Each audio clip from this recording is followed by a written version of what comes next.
விசேட செய்தி ஒன்றோடு உங்களை இணைத்துக் கொள்கின்றோம்.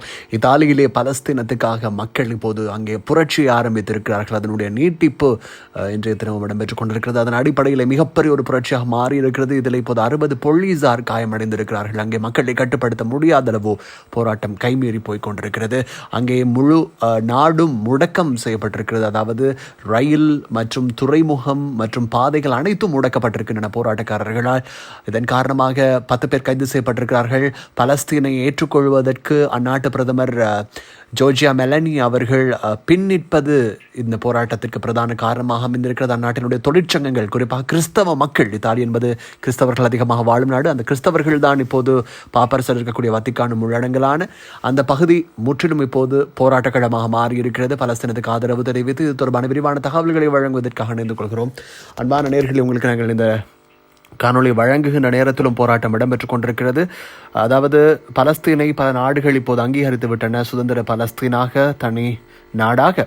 என்ற போதிலும் கூட அதனை பலஸ்தீனத்தினுடைய அங்கீகரிப்புக்கு வித்திட்ட பல நாடுகளினுடைய நட்பு நாடாக இருக்கக்கூடிய இந்த வித்திட்ட நாடுகளில் வரிசையில் இருக்கக்கூடிய இத்தாலி இன்னும் ஏற்றுக்கொள்வதில் தயக்கம் காட்டுகிறது. இதன் காரணமாக நாட்டு மக்கள் இப்போது வீதிக்கு இறங்கி பலஸ்தீன பிரதமர் அதாவது இத்தாலிய பிரதமருக்கு எதிராக அங்கே ஆர்ப்பாட்டங்களை புரட்சியாக மாற்றி நடாத்தி கொண்டிருக்கிறார்கள். இதன் காரணமாக அங்கே குறிப்பாக மிலான் நகரத்திலே ஆயிரக்கணக்கான மக்கள் ஒன்று கூடி அந்த நாட்டினுடைய பாதைகள், ரயில்கள் மற்றும் துறைமுகங்கள் அனைத்தையும் தம் கட்டுப்பாட்டுக்குள் கொண்டு வந்து முடக்கியுள்ளதாக தெரிவிக்கப்படுகிறது. இந்த நேரத்திலே போலீசார் அவர்களில் 10 பேரை கைது செய்ததை எதிர்ப்பு தெரிவித்து மக்கள் போலீசார் மீது தாக்குதல் நடாத்தி இருக்கிறார்கள். அந்நாட்டின் மத்திய ரயில்வே நிலையம் உடைக்கப்பட்டிருக்கிறது.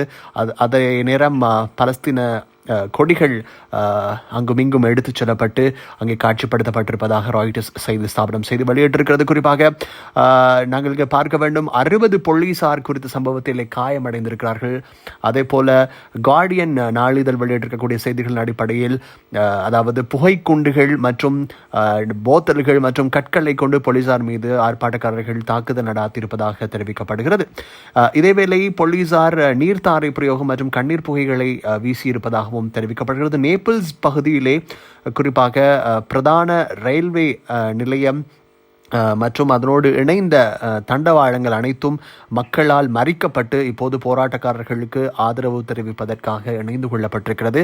பல நூற்றுக்கணக்கான கிறிஸ்தவ பாதிரியார்களும் இந்த அதாவது கிறிஸ்தவ மத போதகர்கள், பாதிரியார்கள் என்று சொல்வோம், அவர்களும் அந்த பாதிரியார்களும் போராட்டத்தில் இணைந்திருக்கிறார்கள் என்று சொல்லப்படுகிறது. கிறிஸ்தவ மத பெரியோர்களும்.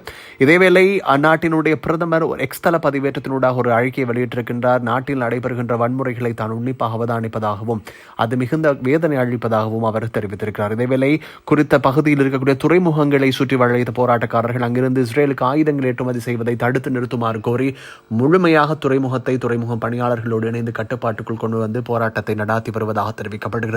இது தற்போதைய நிலையிலே இத்தாலியில் பாரிய ஒரு பூதாகரமான விடயமாக மாறியிருக்கிறது. இத்தாலி பிரதமர் பலத்த ஒரு எதிர்ப்பை அங்கே எதிர்கொள்கிறார் என்று தெரிவிக்கப்படுகிறது. பலஸ்தீனுக்காக அணி திரண்ட கிறிஸ்தவ மக்கள் அத்தனை பேருக்கும் இப்போது உலகளாவிய ரீதியில் பாராட்டுகள் வந்து குவிந்து கொண்டிருக்கின்றன. தொடர்ந்து அடைந்திருங்கள் அன்பான நேயர்களே.